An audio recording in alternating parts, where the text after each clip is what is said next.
You could be losing thousands of dollars every single year simply by mislabeling your dividend income to the IRS. In 2026, the gap between an ordinary dividend and a qualified one isn't just a technicality. It is the difference between a massive tax bill and keeping your hard earned wealth.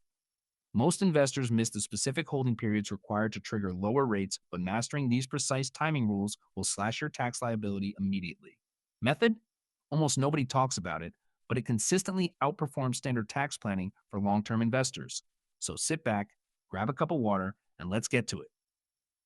The world of dividends feels complex, but it actually boils down to a very simple question.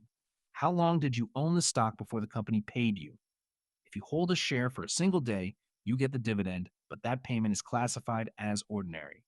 This means it is taxed at your standard federal income tax rate, which can go as high as 37% for high earners. That is a massive chunk of your passive income disappearing into the pockets of the Internal Revenue Service. Now, here is where your first easy win comes into play. If you hold that same stock for more than 60 days during the 121-day period that begins 60 days before the ex-dividend date, your payout magically transforms into a qualified dividend. Why does this matter? Because qualified dividends are taxed at the much lower long-term capital gains rates, 0, 15, or 20%. Think about the math here.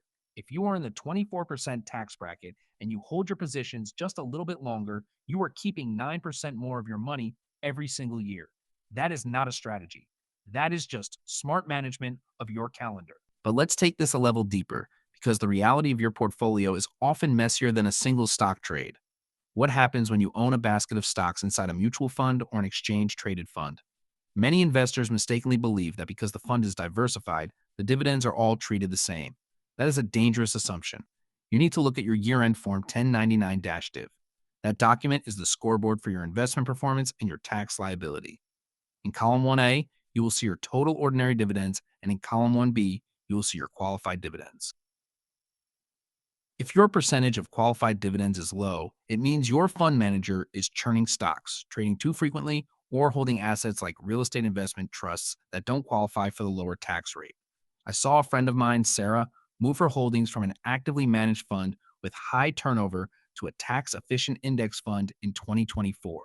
She saved $800 in taxes the very first year without changing her actual investment return. If you are finding this helpful, hit subscribe. I drop videos like this every week to help you keep more of what you earn. If this is clicking for you, a quick subscribe helps me keep making these, and it tells me you want more deep dives into these tax nuances. All right, now for the one I've been saving for you, the strategy that actually blows the other two out of the water. This is the tax loss harvesting and dividend yield arbitrage method. Most people look at dividends as a check they receive and then move on. But what if I told you that you could use capital losses from other bad investments to wipe out your tax bill on your dividend income entirely? It is legal, it is effective, and it is built directly into the tax code. Let's say you have $5,000 in dividends this year, but you also have a lagging stock in your portfolio that is down $3,000. If you sell that losing stock before the end of the year, you create a capital loss that offsets your capital gains. If you have no gains to offset, you can use up to $3,000 of that loss to reduce your ordinary income, which includes your ordinary dividends. This effectively lowers your taxable income across the board. Now, for the real kicker, dividend reinvestment plans. By automating your reinvestment, you increase your cost basis over time, which reduces the eventual tax impact when you sell the position years down the road.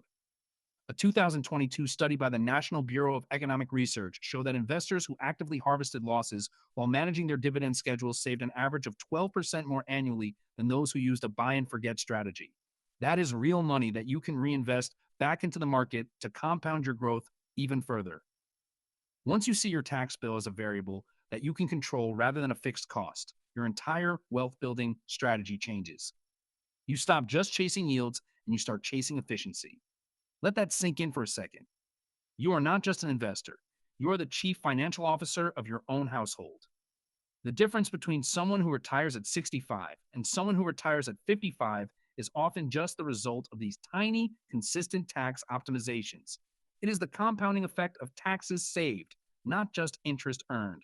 By understanding the distinction between ordinary and qualified dividends and using your losses to shield your gains, You're playing the game on a completely different level than the average retail investor. You are no longer reacting to the tax man. You are proactively managing your fiscal footprint. So there you go. Three real ways to optimize your dividend income. And that last strategy of loss harvesting alone could change your entire financial picture for the next decade. If you got value from this, share it with someone who is currently stressed about their tax returns and subscribe so you don't miss the next deep dive. I am working on a breakdown of how to legally shield your investment gains through self-directed individual retirement accounts, and you are not going to want to miss it. Keep building, stay sharp, and I will see you in the next one. The math always rewards those who pay attention to the details. Never forget that. Every single dollar you save in taxes today is an engine for your future growth. You have all the tools now. It's just up to you to put them into practice in your brokerage account today. Take care.